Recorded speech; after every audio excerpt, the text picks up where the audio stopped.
Las Vegas. It became a hymn of the 2016 campaign, "When they go low, we go high." Michelle Obama's aspirational rhetoric struck a chord with Democrats at a time when few believed Donald Trump could win. But 2 years later, and with the coarse reality of Trump's presidency wearing on, "We Go High" has lost its resonance for many Democrats out of power in Washington and filled with rage. In the run-up to 2020, the party is sharpening its edges for a brawl. Joe Biden, the former vice president, said of Trump's treatment of women this year, "If we were in high school, I'd take him behind the gym and beat the hell out of him."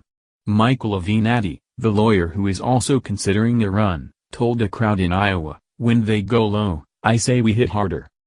Or as Sean Clegg, a longtime Democratic strategist in California, put it, "When they go low, we kick 'em in the nuts." Few public figures are as beloved by Democrats as the former First Lady, who stepped into the midterm elections with a rally here Sunday. Several thousand rally-goers erupted in cheers when someone shouted to her, "Run for president." But her address, a non-combative call to register to vote, appeared to pale against the vitriolic tone of the current political climate. 3 days earlier, Trump had catapulted into Las Vegas, calling Nevada Representative Jackie Rosen Wacky Jackie and accusing Democrats of being held hostage by left-wing haters and angry mobs. In contrast, Obama said Sunday she was not here to campaign for any candidate or tell anyone how to vote. Inside a packed gymnasium at a high school across town from the site of Trump's rally, Obama said, "I'm here today to talk about why voting matters." Clegg called Michelle Obama almost a perfect public figure, and recalled in "We Go High" a gorgeous speech that really spoke to me in the moment. But he added that "I think, Michelle, Obama would be the very first person to acknowledge that what we faced in 2007 and 2008 was a wildly different world, and a wildly different media environment." Now, he said, "When they go low, we go high. To me, that's not the formula to beat Trump. Ultimately, what I think Democrats are going to want in a nominee is this person tough enough to stand up to him?" In a bid to appeal to primary voters, nearly every top-tier Democrat considering running in 2020 has swiped aggressively at Trump.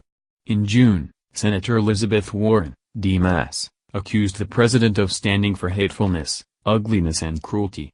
When Ellen DeGeneres asked Senator Kamala Harris, Democrat California, on her television show in April, if you had to be stuck in an elevator with either President Trump, Mike Pence or Jeff Sessions, who would it be?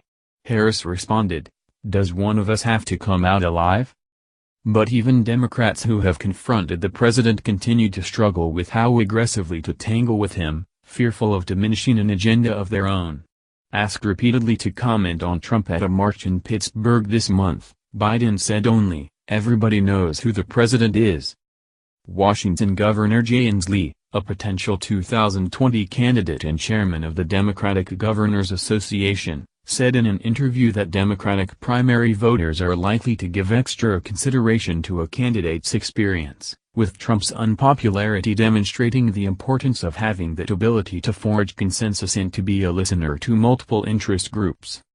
However, Inslee then alluded to his confrontation with Trump at the White House over gun control this year, saying 2020 Democrats must also have demonstrated a spine for resistance, like a guy who's gone to the White House and told Trump to his face that he's wrong. Obama did not confront Trump on Sunday. Nor did she mention the controversy surrounding Supreme Court nominee Brett Kavanaugh, despite appearing shortly after The New Yorker reported a second accusation of sexual assault against him. Instead, Obama focused on the impact of voting to shape issues ranging from road maintenance and public safety to mental health and clean water. "Not voting is like letting your grandma pick your clothes out," Obama said. "You are essentially putting your future in the hands of others." Obama drew raucous applause. And before her arrival, a small crowd within a crowd repeated her refrain, "When they go low, we go high."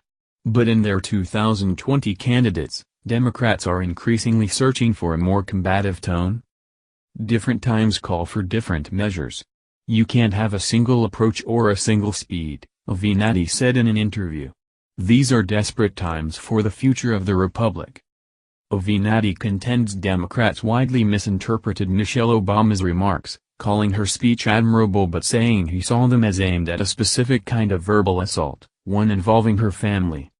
You have to look at the context of when that statement was made by the former First Lady, who I respect immensely, Avenatti said. There were personal attacks on her familiar and her kids, that's what was happening when she said that. I do not believe that she was speaking to a general political approach. Avenatti is not alone in that assessment, with candidates up and down the ticket adopting a more aggressive posture in the midterm elections and in their preparations for 2020.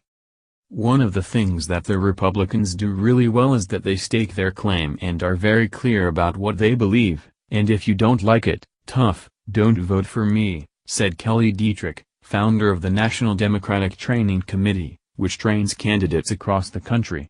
Democrats need to be better at using emotion to motivate people. We've got to get tougher.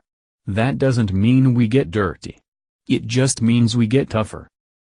Bill Burton, a Democratic strategist and veteran of the Obama White House, said Michelle Obama's "we go high" advice is essentially still true for Democrats, who he said should frame the 2020 campaign on facts and issues that people are really caring about in their lives. But Burton said Democrats in 2016 failed to focus the electorate on a cohesive message and that with Trump in office in 2020, Democrats will need someone who can effectively prosecute the case against Trump. Whether that's someone who's talented at prosecutions, like former Attorney General Eric Holder or Kamala Harris, or someone who's just good at getting press to pay attention to what he says, remains to be seen, Burton said.